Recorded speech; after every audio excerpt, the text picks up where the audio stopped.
Hello boys and girls, this is Mr. Coopersmith. Going over the next set of questions. I'll start here with number 8.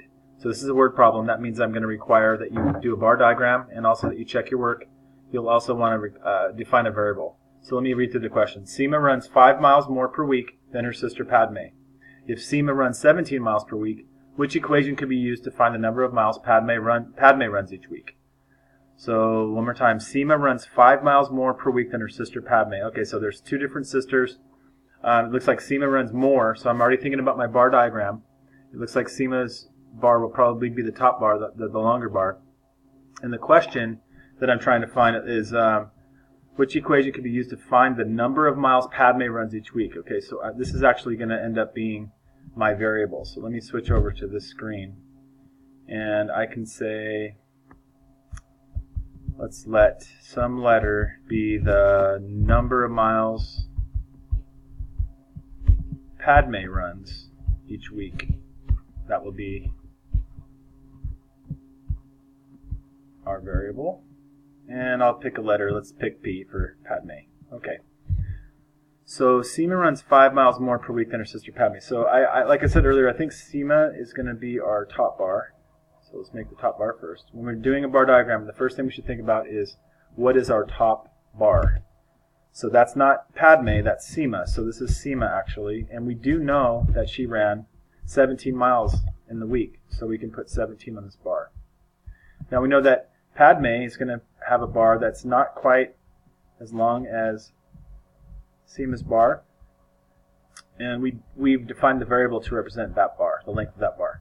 We do know that Seema ran 5 miles more. So this extra bit here is the 5 miles that it takes to get to how far Seema's running per week. So from this bar diagram, I can actually make 4 equations.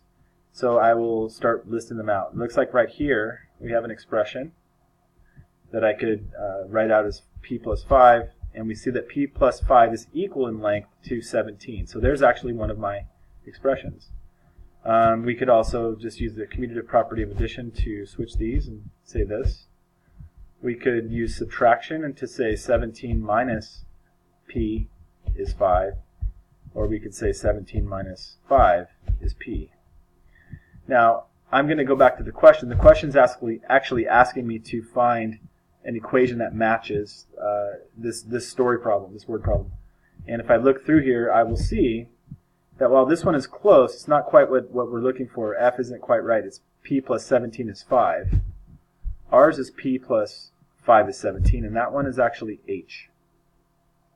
So I can just go ahead and mark that, but I like to be a little more confident that it's the right answer, so I'm going to solve this and just to see what I get. So if I have P plus 5 is 17, this is an addition equation, so I'm going to subtract 5 from both sides so that I can isolate P, that these will turn to 0, and I'll have P is 17 minus 5, which is 12. I can check that, make sure that I didn't make a mistake. So the original equation was P plus 5 is 17 for, I think P is 12. So let me substitute 12 in where P is, and we'll say 12 plus 5. Does that equal 17? And of course that is 17. So 17 is 17, which means that this is actually the correct solution, and this is the equation that I used to get it.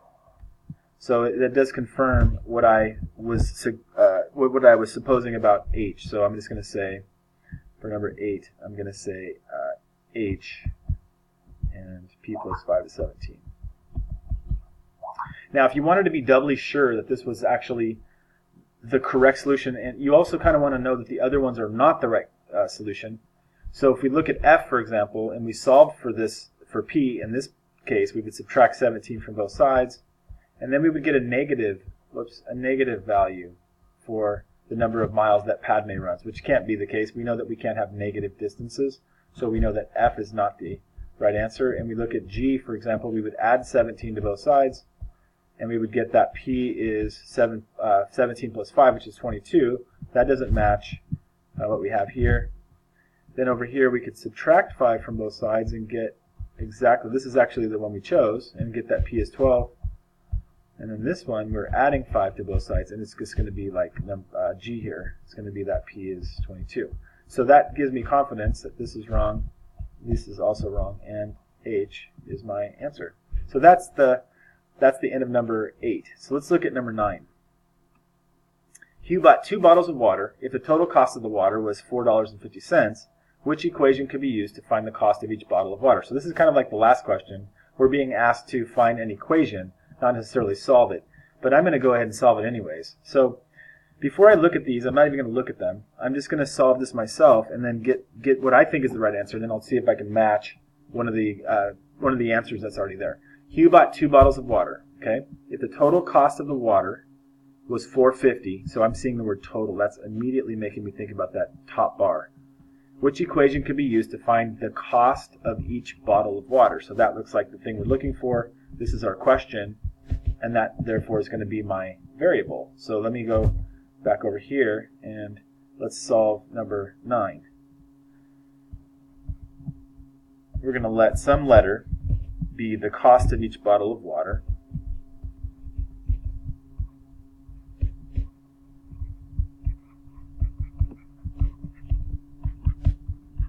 And see, bottle of water, so maybe we'll just make the variable B. Doesn't really matter. Now, if you remember, I was looking, when I was reading this the first time, I said if the total cost of the water was $4.50. So that tells me my top bar is going to be $4.50. And it says Hugh bought 2 bottles of water, and the total cost was this. So 2 bottles of water is actually going to be the same length as this $4.50. So if I can take this and split it into 2 equal pieces, we know that each of those pieces is the cost of 1 bottle of water. So we have 2 of them. So there are 2 bottles of water. And each of them costs B dollars. So from this expression, I can make 2B is the same length as $4.50. And from that one equation, I could, from the bar diagram, I could make a few other equations. I could switch these using the commutative property of multiplication. This is actually 2 times b. I could say b times 2. That doesn't really do much for me. I could also turn it into a division equation. If it had asked that I find a division equation, which it isn't doing, then I would probably choose a division equation. So let me see what I get that way. So if I take 450 and I divide it into 2 equal pieces, well, each one of those pieces is of length b. So that's one of the division equations I could do, and I could also do 450 divided by b is 2. Of all these, the one that makes the most sense to me is the first one I did. I'm going to choose 2b as 450, and let me go back over here and see if anything matches that. Oh, I forgot to switch. I forgot that they're handing me a variable. I can't make b my variable because they're telling me that the variable letter needs to be x. So I'm just going to make a slight change here. This will be 2x. This will be x. So that doesn't change much, just changes the letter. So instead of 2b is 450, 2x is 450. So that matches letter D. So I think it's D. But let me go ahead and solve it, and then I'll be a little more confident about my solution. So if I have the equation 2x is 450, that is a multiplication equation. To solve the multiplication equation, we use division. I'm going to divide both sides by 2. And the reason I chose 2 is because if I do that, these 2 will cancel, leaving me with 1s. And that gives me the isolated variable that I'm looking for. So this is 1x is equal to whatever 450 divided by 2 is. And I can kind of do that in my head. I know that half of 4 would be 2 and half of 50 would be 25. So I'm just going to do that one in my head. And maybe I'll check it by just multiplying it. I don't like to do division if I can avoid it. I make a lot of mistakes when I do long division. Try to not do that. So if I can just do it by checking it by multiplying, then I would prefer to do that. So I have 2 decimal places here. And let's see, I'm just going to pretend like that's not there. So I have 10 plus 1 is 4, 5, and 4. And then I put in my 2 decimal places. And sure enough, it is 450. Okay, so that looks like the solution. And I just kind of checked it there. I'll do it again. 2x is 450. We're asking, is this true for x equals 225?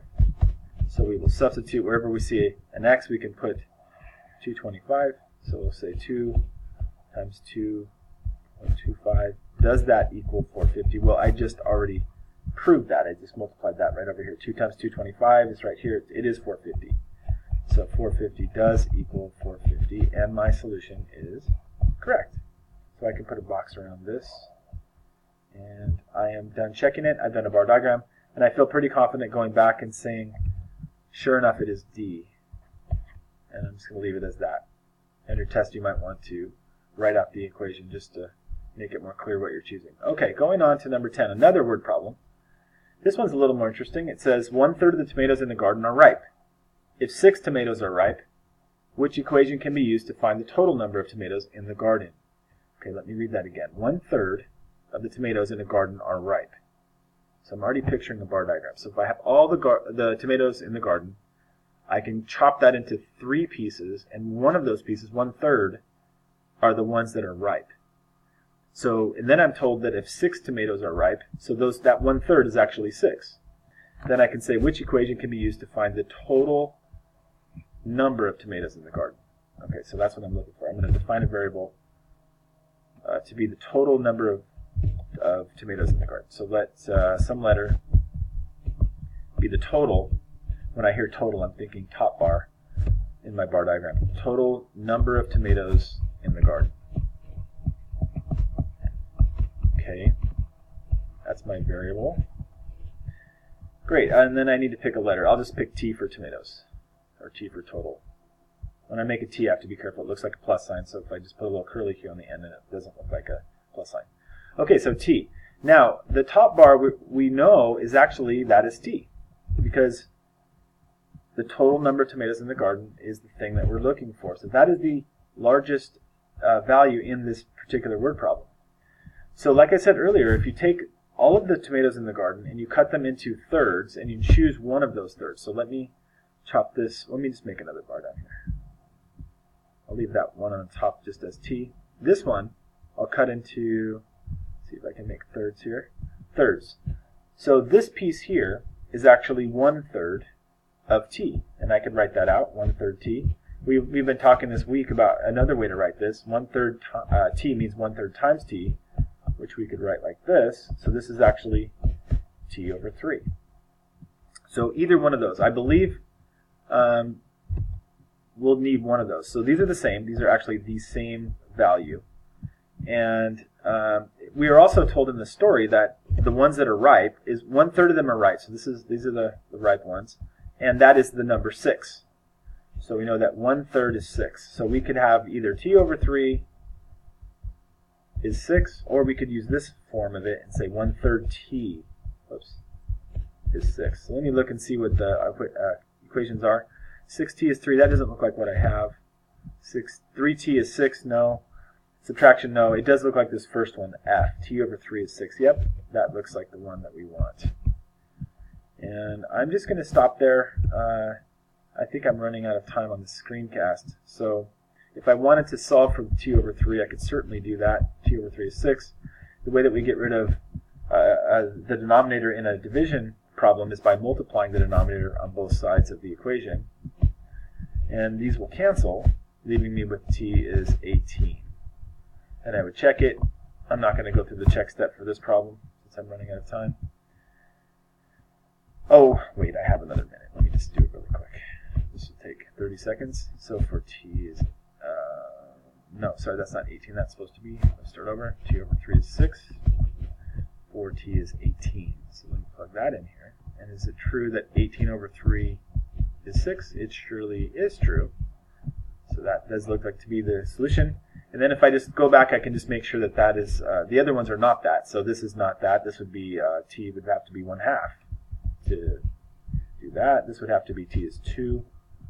This would have to be, to add on both sides, T would have to be 9 here. So the only one that's correct is F. And I feel confident about that. Okay, I'm going to go ahead and stop the video, and I'll continue in the next one.